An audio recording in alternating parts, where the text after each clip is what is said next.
Hey everyone, my name is Michael, and I am a real fan of animals. Since my childhood, I had spent a lot of time reading books about them, asked my parents to take me to the zoo regularly, and, of course, begged them to buy a pet for me. And finally, they gave me a cat. Today, I will tell you a strange story about how my cat started to turn into a human. I've wanted a pet for years, but my parents could not give me such a gift for various reasons. At first, we lived in a rented apartment, and then my younger sister was born. So all I could do was watch documentaries about animals and reading books about them. And finally, it happened. A month ago, I was given a black cat. I named her Betty. My parents got her from the animal shelter, so she was a little scared. We soon became friends. Betty moved into my room. She was nice to me more than to anyone else. Of course, she did not offend my parents or sister, but she treated them rather coldly. Her feelings about me were much warmer. But then I began to notice that Betty was behaving a little strangely. She started to hide from me in the closet and in other dark places of the house. When I could find her, she used to run away and look for a new place to hide. I did not pay much attention to this, assuming that Betty was simply adapting to a new place of living and a little worried about the change of scenery. In the evenings, she still used to come back to my bed. We even watched horror movies together on my laptop. It was not that scary to watch them with Betty by my side. After a couple of days, Betty's behavior got weirder. She stopped eating her cat food and paid much attention to the food of our family. Veterinarians believe that cats should not be given human food, but I decided it was better to give her harmful food than to just let her die from hunger. And then it happened. That night, I slept restlessly because Betty left my bed for several hours. I began to worry because, since the day she got to our house, Betty used to sleep only in my room. So I got up and went to the kitchen to find Betty. What I saw there impressed me deeply. A girl with black hair was standing by the refrigerator. She was eating our sausage and muttering something to herself. I collected myself and turned on the light to get a better view of the night thief. The girl shuddered and turned to me. It had immediately come to my attention that she had an unusual eye color. Her eyes were yellow. I have never seen such eyes before. At that moment, I assumed that the strange girl was wearing contact lenses. I asked the girl who she was and what she was doing in our house. In response, she closed the refrigerator and sat down on a chair. I discovered that she was wearing a strange dress that looked like a fur coat. "My name is Lana," she said, but I didn't recognize the name. Why did she tell me her name? What did she mean? I was really very close to calling my parents and the police. What if this girl took not only the sausage from us, but something more valuable as well? Lana's eyes flashed suddenly. I was really shocked to see such a sharp demonstration of her skills. "What was that? Are you a monster?" I asked. Of course, I did not rule out the possibility that I had hallucinations, and it could also be just a moon flare that suddenly fell on Lana's face. But those thoughts disappeared when Lana's eyes flashed again. I immediately remembered the last horror movie I saw. She asked me not to scream and pointed to a chair. It was just about the time I was about to go off into a faint. And I still haven't found Betty, too. What if this strange Lana did something to her? I got the answer to my question about the cat when Lana meowed. Then she did it again and again. Finally, she began to purr, which totally confused me. Lana said that she was my cat Betty. Of course, I didn't believe her. How could my Betty be a human? This was unscientific nonsense, and I had studied zoology, science about animals, since childhood. Such things only happen in the movies, but films are sheer fiction. Everyone knows this. I got angry with Lana and called my father very loudly. After all, there was a thief right in front of me, and it was not clear how she entered our house. What if she had the keys, and it was not the first time she stole something from us? I heard the footsteps from the second floor, and then my father's sleepy face appeared. I turned away from Lana literally for a moment, but when I looked at her again, Betty was sitting in her place, washing her face as if nothing had happened. I had to lie to my father that I noticed someone walking around the house. I couldn't tell him that my cat Betty was Lana just a second ago. My father would definitely not have believed in such nonsense. I was not sure how he would react to this at all. That night we went to bed quietly, and the next day we remembered the situation of our nocturnal adventures in the courtyard with laughter. I looked at Betty with suspicion for the next few days, but she didn't behave strangely any longer. She became an ordinary cat again, and even started eating her own food, which made me and my parents very happy. Then, 3 days later, it happened again. I woke up to a strange noise in my room and saw Lana trying to get something from under the closet. I cried out in surprise, but covered my mouth with my hand in time so as not to wake my parents.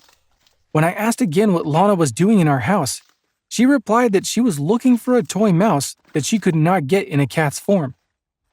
At that moment, I was no longer skeptical about Betty's transformation into a human being. After all, Lana's appearance was really strange. Black hair, fur coat, and sparkling yellow eyes made her look like my cat. Then I decided to talk to Lana. I helped her get the mouse, and we sat on the bed. Lana told me that she was very old, and it was her 7th life of 9. Over the years, she changed many houses, as she was sent to shelters after being caught during transformations. Lana stopped eating because the food was tasteless. The human food was much tastier for her. Lana said that she used to transform into a girl at nights and ate from the fridge until I caught her. After that, she began to behave like a cat again, to divert attention from herself, since I still did not believe her. But then a new misfortune happened. A toy mouse got stuck under the closet, and Lana could not say this to me in the form of a cat. So she decided to take out the mouse and then turn into a cat again. Lana said she regretted that I woke up. That night, I could not sleep because of shock. Imagine, a cat that can turn into a human. I was not very happy about that because I dreamed of an ordinary pet without such features. But surprisingly, Lana's company was pleasant. That night, she told me about her 7 lives. She also revealed the secret that there were many female cats who could transform into humans, like her. For some reason, male cats could not do that, but Lana did not tell me why. Lana was also fond of books. She liked to take and read them in the houses she lived at. She concealed her ability carefully, but sooner or later, she was still caught red-handed and then sent to shelters again and again. We talked until the early morning, until I heard that my parents woke up. Then Lana turned into Betty again and lay down on the bed, rolling herself up into a ball, and I followed her example and went to bed too. I woke up at noon. I looked at Betty, petted her, and said that I was looking forward to the next meeting after her transformation. But the cat did not react to my words. Moreover, she continued to sleep with her eyes still shut. I expected Betty to turn into Lana at night, but that didn't happen again. She slept peacefully all night and did not even go anywhere as usual. The next night was the same, and the rest of the nights as well. I couldn't understand why Lana didn't want to come to me anymore. After all, we became friends that night. And after a couple of weeks, I understood that this was just a dream. I decided to check this in the only possible way. So I went up to my father and asked about the night I woke him up. Everything was as expected. My father said that he didn't remember anything like that at night. And this meant that I just dreamed about Lana. I was very upset when I finally realized that. I've never had such compelling dreams. And there was some logical explanation for Betty's behavior. She really had stress because of the new place of residence. She did not eat food simply because she did not like it. As for the dream, it was the result of watching a movie about werewolves that night. My parents bought another type of cat food for Betty, and she began to eat it. More than 2 weeks had passed since that dream. Betty stayed with me all the time and didn't behave suspiciously anymore. In fact, I still continue to hope that this was all true. But I understand that this is just impossible. Have you ever had strange dreams? I mean, have you ever had the feeling that your dream wasn't a dream at all, and it was all real? Tell me about such dreams in the comments. If you like this video, please leave a like and subscribe to the channel. Hi Hi everyone, my name is Poppy, and I look exactly like Billie Eilish. Many people may think that this is cool, but trust me, my appearance, which is similar to her, resulted in a very dangerous adventure. Those who see me every day are already used to the fact that I look like Billie, but strangers are always confusing me with her. It used to be quite usual for me to give someone an autograph or take a selfie with them. However, at first I tried to prove to everyone that I was not a celebrity, so that they would finally leave me alone. But then I came to terms with this because it was easier just to pretend that I was her than to explain something to others. People just didn't believe me and really thought that I was Billie. And while many would really like such special attention, I am not excited with it at all. Every day, someone stops me to talk or take a photo. At such moments, I understand how hard it is to live for the celebrities who are being literally followed all the time. But in fact, once, my appearance even stood me in a good stead. After classes, I went to a pizzeria. Just in case, I put a hood on my head, just so that no one would bother me while I was eating. However, after I ordered a large pizza and a few milkshakes, I realized that I had forgotten my wallet with money at home. I didn't know what to do and even got a bit anxious. At that moment, I came up with the idea to take advantage of my similarity with a celebrity. When I took off the hood, I didn't even have to call the waitress to where I was sitting. She immediately came up to me herself and asked for an autograph. I gladly signed her work notebook and also gave autographs to other fans who were sitting at the tables next to me. The administrator also rushed to us after hearing the noise. When he saw me, a broad smile appeared on his face, and he asked me to sign a photo for his daughter. When I explained my situation to him, he said that for such important guests as me, the whole menu here is on the house. I was more than satisfied by such a scheme. After the case in the pizzeria, I decided not to stop, because if I looked like Billie so much, then why not take advantage of some of the benefits? For example, in one clothing store, I was given a huge discount on the entire store. Also, I could visit a small cinema, which was located next to my house, absolutely free. At that moment, such trivial things as autographs and photos with fans, which used to annoy me earlier, no longer bothered me because I received many benefits from my appearance. However, I faced other problems soon enough. As it turned out, Billie had a lot of crazy fans who literally followed me around everywhere. One of them even managed to somehow cut off a whole strand of my hair, and the other one was secretly waiting for me in the park wearing the costume of a tree, and then attacked me, telling me how much he loved my songs. I even had to call the police to make him stop bothering me. However, the attacks of fans were actually harmless compared to the acts of those who hated the singer. Once, someone threw tomatoes at me when I was leaving the store in new clothes. In another case, a guy pretended to be my fan, and when I came up to him to take a photo, he pepper sprayed me in the face. After that incident, I stayed at home for several days and did not want to go anywhere. And once, I was almost caught lying. The thing is that on that evening, one of Billie's fans was working at the box office at the cinema. I went there, as usual, to watch a movie for free. The fan was really surprised that I showed up there and asked how I could be at that place. Because in the morning, she had read on my page that I was in a totally different city. So I had to come up with a stupid story that it was fake. And in fact, I needed to hide for a while. Fortunately, the girl believed me, but since that moment, I've been more careful.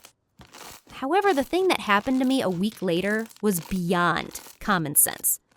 As usual, I had a free lunch at the pizzeria, but when I got out of it, some people caught me around the corner and immediately put me in a car. I didn't even have enough time to realize what had happened. Just a few minutes later, I was blindfolded.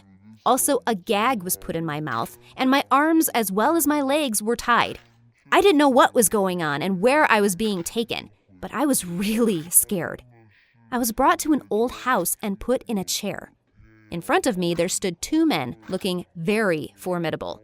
They were extremely happy about the fact that they had caught Billie Eilish herself. When they took the gag out of my mouth, I started explaining to them that, in fact, I was not Billie, but just looked like her. My words made the kidnappers laugh out loud. They told me that they had been following me for several days and saw me introduce myself as a celebrity everywhere, giving autographs and chatting with fans. I had to explain the whole situation to them in detail. But of course, they didn't believe me anyway. The criminals wanted to get a huge ransom for me.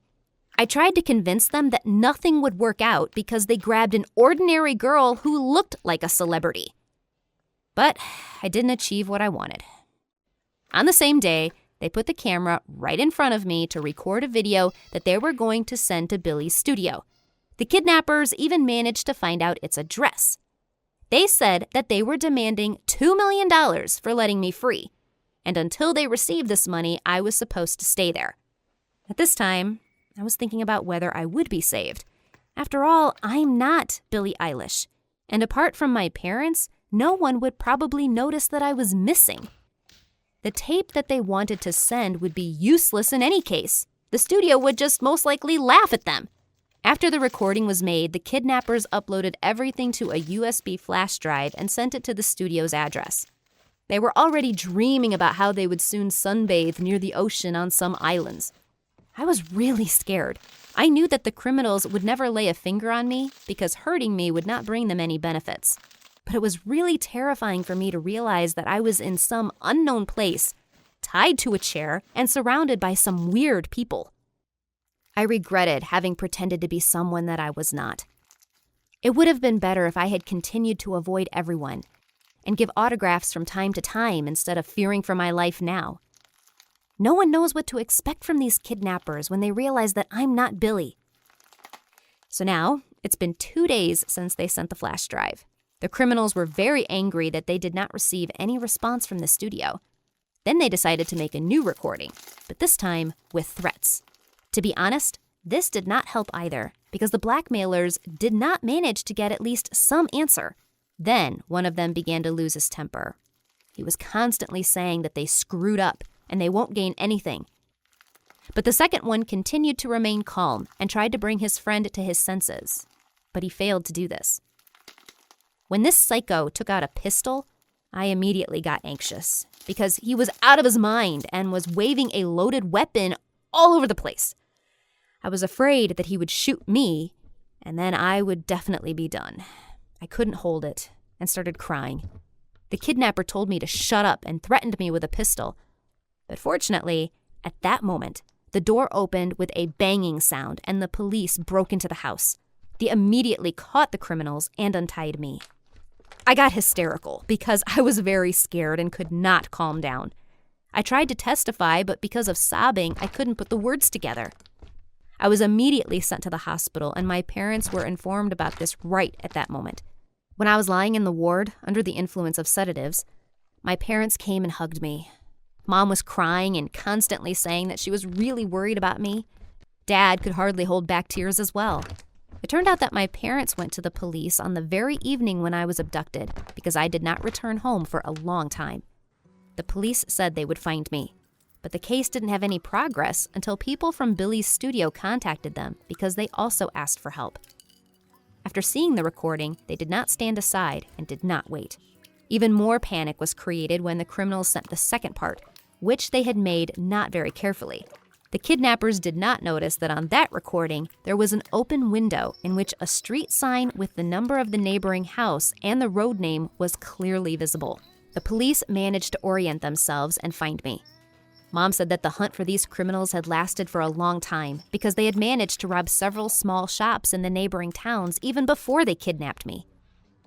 When I was discharged from the hospital, together with my parents, I went to the police station where the agents of Billie Eilish were sitting. I told them about everything that had happened to me as best I could because it was very unpleasant and scary for me to recall all of it. People who represented Billie said that she was very sorry for what had occurred. They also added that the singer wanted to support me, so she was giving me 2 VIP tickets for her concert.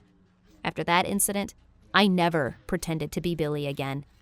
And I also changed my image so that I no longer looked like a celebrity. However, it didn't really help me because sometimes people still confuse me with her. This story totally turned my life around. I can no longer feel completely safe because all the time it seems that someone wants to kidnap me again. Would you like to look like some celebrity? Give your answers in the comments. Click on the thumbs up button under the video, and don't forget to share it with your friends.